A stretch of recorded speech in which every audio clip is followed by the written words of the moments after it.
2025最新美国恐怖片《异境巡抚》来了，吃人的怪子上的伤口，不停地奔跑着，一只怪兽就在后面紧追不舍。阿杰好不容易跑到了一片林子里，他在枯树叶里找到一个黑乎乎的装置。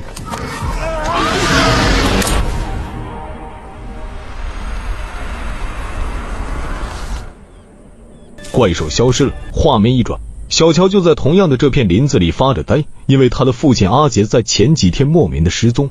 他很是想念父亲，母亲正在搬家，他想把这里的房子卖掉。这里对于乔妈来讲是个伤心的地方，然而小乔同样很伤心，但是他舍不得离开这里，因为这里有太多父亲的回忆，因此母女俩正在闹矛盾。反正两人都是慢慢的搬走物品，就像蚂蚁搬家那样。小乔还特意来到父亲的书房，看看有什么物品需要带走的。他打开门惊呆了，他也是很久没进来了。对于房间里悬挂着那些奇怪的手绘符号以及杂乱无章的资料，小乔感到十分的惊讶。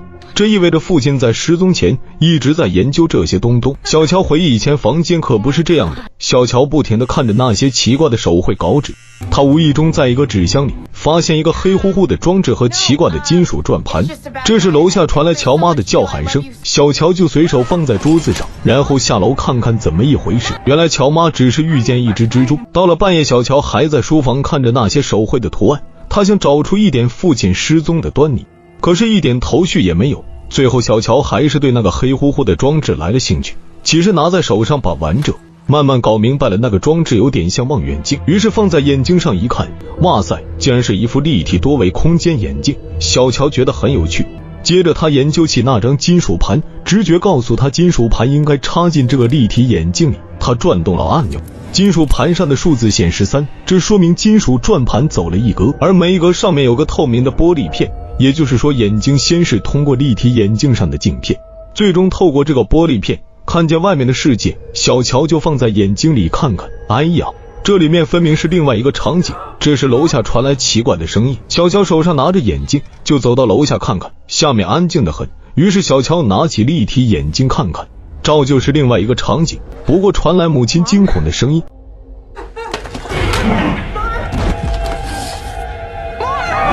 竟然有一只怪兽要咬死母亲，吓得小乔连连后退到楼梯上，立体眼镜也就跌落下来。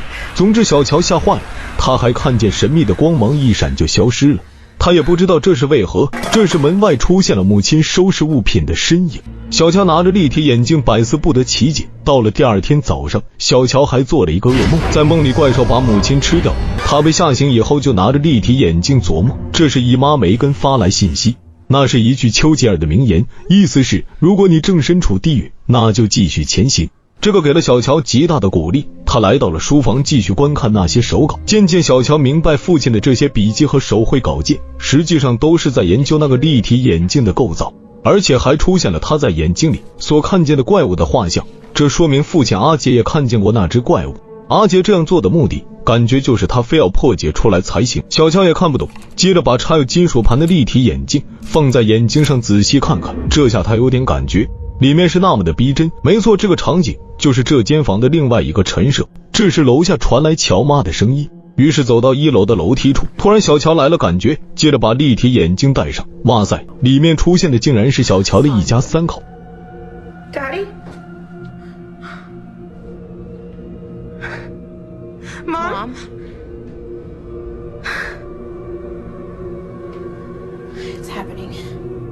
The air was shimmering and I saw. 小乔惊呆了，在他的记忆中根本没有这些个场景。小乔激动地流出了眼泪。这时有人敲门，他就随手把立体眼镜掉落在地上，因为是他的姨妈梅根来看望他。梅根走后，小乔接着研究，他把立体眼镜上的按钮转动了一次。这时楼下出现了一道光芒，乔妈正在上网。渐渐他感觉到后面的异样，回头一看，他惊讶无比，也不知道发生了什么。与此同时，小乔透过立体眼镜看见了自己倒在血泊之中，分明已经死了。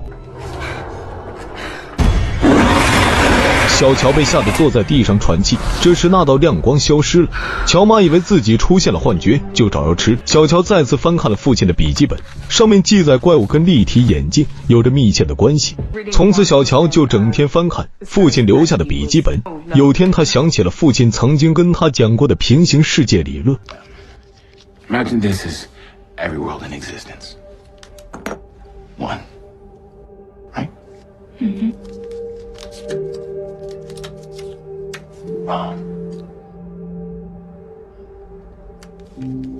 然而小乔还是没有把平行世界跟手上的立体相机联系到一起，毕竟她只是位少女而已。她回到卧室偶然发现，把立体眼镜里的那个金属转盘转到某一个格时，竟然还有瞬间转移物体的功能，好几只蟑螂就这样被转移走，至于去哪里了，她也不知道。与此同时，客厅闪现一道光芒，接着怪物出现在乔妈的身后，吓得乔妈撒腿就跑。接着有男人喊着小乔的名字，小乔自然把立体眼镜里的金属转盘拿出来，怪物立即就消失了。所以乔妈还是认为自己出现了幻觉。男人叫阿迪，他已经知道小乔拿了立体眼镜，高声告诉小乔那玩意会要了他的命，而且表示阿杰还活着，他曾经帮助过阿杰。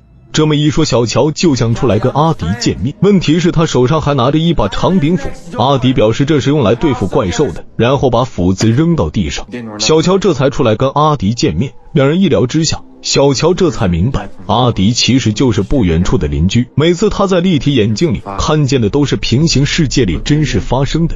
金属转盘的每一个格子上玻璃片就是一个平行世界，目前他们能看见5个不同的平行世界，也就是说小乔能看见5个不同的自己。这些知识都是阿杰教给阿迪的。阿迪还参与到平行世界的探索里来，怪兽是第2个平行世界里的产物，专门吃人。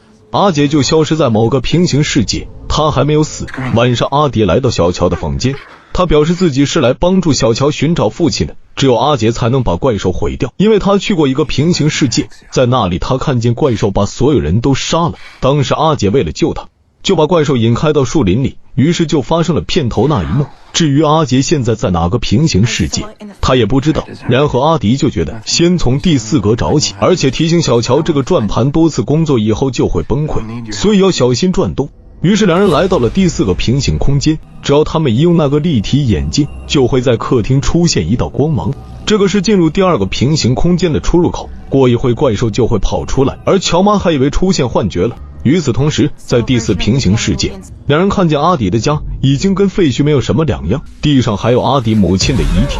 就这时阿迪听见怪声，两人吓坏了。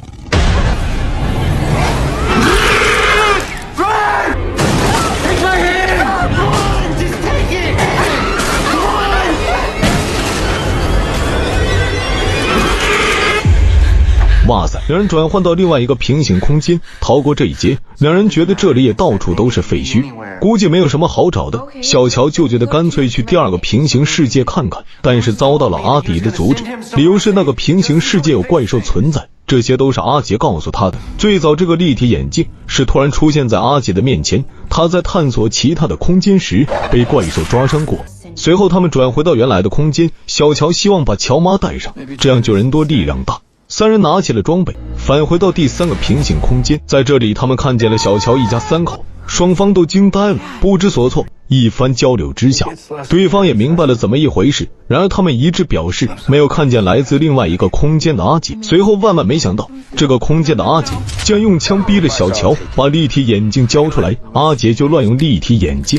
他按到第3格时，顿时那道光芒出现，怪兽走了出来。弄了半天，这道光芒就是自由进入平行空间的窗口。怪兽打开杀机，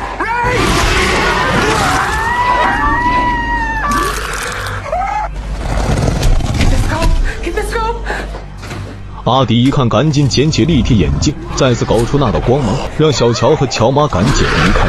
随后母女俩来到了第5平行空间，这里也是废墟。突然怪兽从角落里窜了出来，哇塞，这又是来要人命的。乔妈为了小乔的安全，独自抵挡怪兽。问题是这怎么可能啊？就在这个千钧一发之时，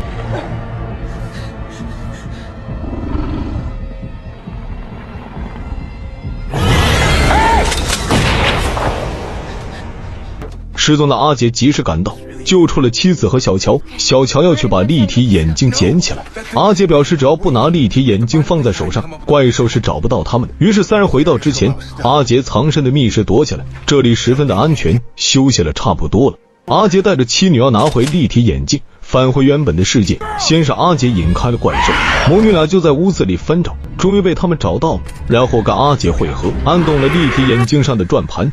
他们回到了原本的世界，只是梅根姨妈正在打报警电话。她不敢相信阿杰还是活的，然而奇怪的是那道光芒出现了，阿杰知道怪兽一定会出来的，就叫大家赶紧上车就跑。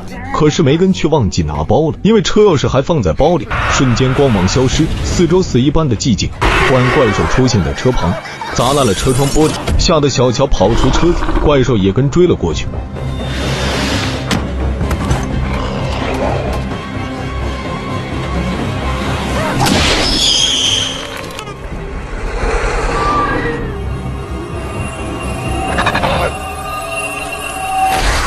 原来半路上小乔不停地按下立体眼镜的转换按钮，造成了时空出现崩溃性的混乱，立体眼镜就把怪兽带走了，所有的一切都恢复了平静。